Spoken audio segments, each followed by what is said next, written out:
Guys, investing का तो सब सोच रहे हैं, पर इन्वेस्ट करे कहाँ, ये एक बड़ा क्वेश्चन है। तो मैं आज आपके साथ शेयर करने वाला हूँ 5 ऐसे म्यूचुअल फंड जो आपको लॉन्ग टर्म में अच्छे गेन्स दे सकते हैं। तो चलिए देखते हैं उनके बारे में, और देता हूँ मैं आपको उनके बारे में डिटेल इन्फॉर्मेशन जो आपको जरूरत है इन्वेस्ट करने से पहले। So hello guys, myself Rohit Gupta and you are watching RG school of finance.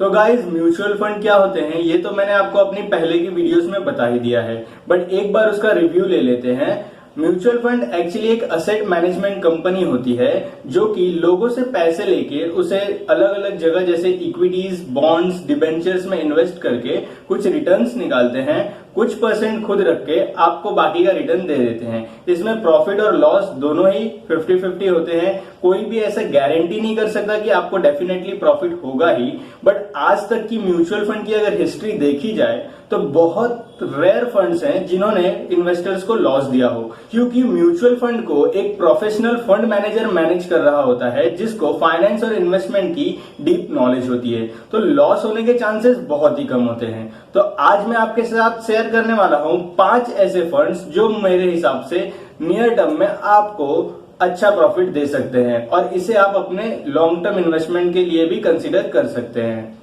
तो गाइस, जो पहला म्यूचुअल फंड मैंने लिया है वो फार्मा सेक्टर से है। अब गाइस, फार्मा सेक्टर को सिलेक्ट इसलिए किया क्योंकि गाइस फ्यूचर कितनी भी टेक्नोलॉजी से भरा हो, कितने भी इन्वेंशन हो जाए, फार्मास्यूटिकल प्रोडक्ट्स और मेडिसिन की डिमांड हमेशा ही रहने वाली है। इसलिए मैंने ये फंड सिलेक्ट किया। इस फंड का नाम है निपॉन इंडिया फार्मा फंड।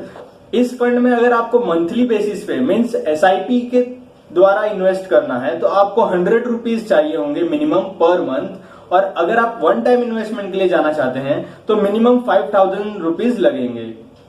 इस फंड का एक्सपेंस रेशियो जो है वो है 1.14% और exit load 1% if you redeem before 30 days. मतलब अगर आप इसमें आप इन्वेस्ट करते हो और 30 दिन के अंदर ही आप पैसों को रिडीम करते हो तो 1% आपको वो चार्ज करेंगे।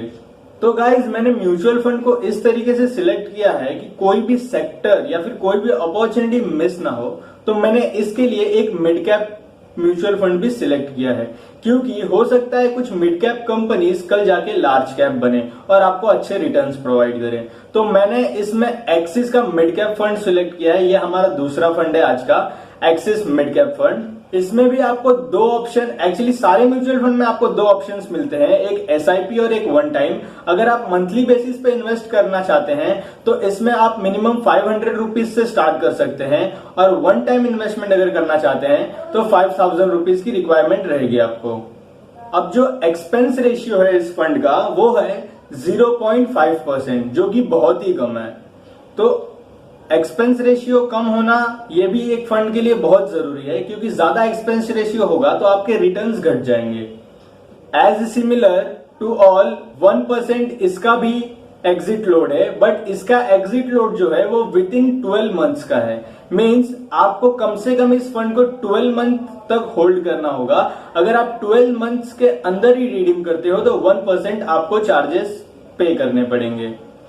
अब गाइस, फार्मा सेक्टर हो गया, मिड कैप सेक्टर हो गया। अब एक और इंपॉर्टेंट सेक्टर है जो कि इलेक्ट्रॉनिक व्हीकल्स के आने की वजह से हो सकता है फ्यूचर में बहुत डिमांड में हो। तो इसलिए मैंने एक ट्रांसपोर्ट एंड लॉजिस्टिक सेक्टर का भी फंड चूज किया है। इस फंड का नाम है UTI transport and logistic fund. इसमें आप SIP 500 से स्टार्ट कर सकते हो, और आपको अगर वन टाइम इन्वेस्टमेंट करनी है तो 5000 रुपीज आपके पास मिनिमम रहने चाहिए। इसका जो एक्सपेंस रेशियो है वो है 1.15%, exit load 1% if you redeem with in 30 days. मतलब अगर आप 30 दिन के पहले रिडीम करते हो तो 1% ऑफ योर कैपिटल आपको पे करना पड़ेगा एज चार्जेस। अब जब सारे सेक्टर्स को ले ही रहे हैं तो एक ऐसा सेक्टर जो फ्यूचर में बहुत बड़ा बूम दे सकता है उसे कैसे छोड़ सकते हैं हम। इसीलिए मैंने एक टेक्नोलॉजी सेक्टर के फंड्स को भी कंसीडर किया है आज। इस फंड का नाम है ICICI prudential technology direct growth plan. इसमें आपको देश की सभी बड़ी IT और टेक्नोलॉजी बेस्ड कंपनीज इसकी होल्डिंग में देखने मिलेंगी। एज सिमिलर इसमें भी आप दो तरीकों से इन्वेस्ट करते हो, वन एसआईपी और दूसरा वन टाइम इन्वेस्टमेंट। एसआईपी पर इसमें बहुत कम है, एसआईपी आप 100 रुपीज पर मंथ से स्टार्ट कर सकते हो, और वन टाइम जो इन्वेस्टमेंट है वो आपको 5000 से ही करनी पड़ेगी। यहाँ पे इसका जो एक्सपेंस रेशियो है वो है 0.99%, इट्स अप्रोक्स 1%। इसका जो एग्जिट लोड है वो है 1%, बट इन्होंने जो पीरियड रखा है वो ऑलमोस्ट सबसे कम है, क्योंकि इसमें जो 1% आपको चार्ज लगेगा वो विद इन 15 डेज, मतलब 15 दिन के पहले अगर आप रिडीम करते हो तो ही आपको 1% चार्जेस लगेंगे। Guys last but not the least, last जो हमारा फंड है वो एक ऐसा फंड है जो कि ना इंडियन मार्केट में, ये यूएस मार्केट में भी अपने पैसों को, मतलब अपने कैपिटल को इन्वेस्ट करता है। अब इस फंड की खासियत ये है कि इसमें ना सिर्फ इंडियन कंपनीज बल्कि यूएस बेस्ड कंपनीज भी इंक्लूडेड हैं। अब मैं यूएस बेस्ड कंपनी की बात कर रहा हूं तो इसकी होल्डिंग्स में अल्फाबेट मींस गूगल, माइक्रोसॉफ्ट और फेसबुक जैसी कंपनीज आपको इसकी होल्डिंग्स में देखने मिलेंगी। वहीं इंडिया की भी कुछ बड़ी कंपनीज इसकी होल्डिंग्स में हैं। तो मुझे ये फंड पर्सनली अच्छा लगा और इसलिए मैंने सोचा इसके बारे में भी आपको बताना चाहिए, और यही आज का मेरा टॉप मोस्ट फंड है। इस फंड का नाम है पराग पारिक फ्लेक्सी कैप फंड। अब गाइज इसमें एक अलग बात है, इसमें आपको जो एसआईपी और वन टाइम इन्वेस्टमेंट है दोनों का अमाउंट सिमिलर रखा है। मींस अगर आपको मंथली बेसिस पे इन्वेस्टमेंट करना है तो भी आपको 1000 रुपीज मिनिमम रिक्वायर्ड रहेंगे, और वन टाइम इन्वेस्टमेंट लिमिट भी इन्होंने 1000 रुपीज ही रखा है। जैसा कि ये फंड अलग है, इसके टर्म्स एंड कंडीशंस भी कुछ अलग हैं। इसका पहले एक्सपेंस रेशियो जो है वो 0.88% है। अगर आप एक साल के अंदर अपने पैसों को रिडीम करते हो तो 2% चार्ज करेंगे ये आपको, और वहीं बस इतने पे ही बात खत्म नहीं होती। 2% with in 65 days and 1% with in 730 days. मतलब अगर आप 730 दिन के पहले अगर विड्रॉ करते हो और 365 डेज के बाद, तो आपको 1% चार्जेस पे करने पड़ेंगे। अब गाइज मैंने जितने भी फंड्स आपको बताए इनसे आप 18 to 20% का रिटर्न एनुअली एक्सपेक्ट कर सकते हो, और ये पिछले कुछ सालों में इससे बेटर रिटर्न देते हैं। मैं आपको थोड़ा कम ही बता रहा हूं। मैं लास्ट के दो फंड्स की बात करूं तो आईसीआईसीआई प्रूडेंशियल टेक्नोलॉजी और पराग पारिक पिछले कुछ सालों में मोर देन 30% का रिटर्न दिया है।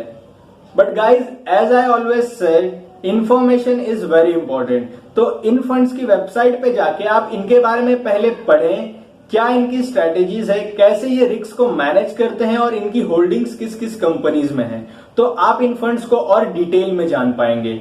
और इस वीडियो के कमेंट में आप मुझे जरूर बताइएगा कि आप इनमें से किसी फंड में इन्वेस्टेड हैं या इन्वेस्ट करने की सोच रहे हैं या नहीं। ऐसे ही और वीडियोस को देखने के लिए आरजी स्कूल ऑफ फाइनेंस को सब्सक्राइब कीजिए और हमारे साथ जुड़े रहिए। मिलते हैं अगले वीडियो में।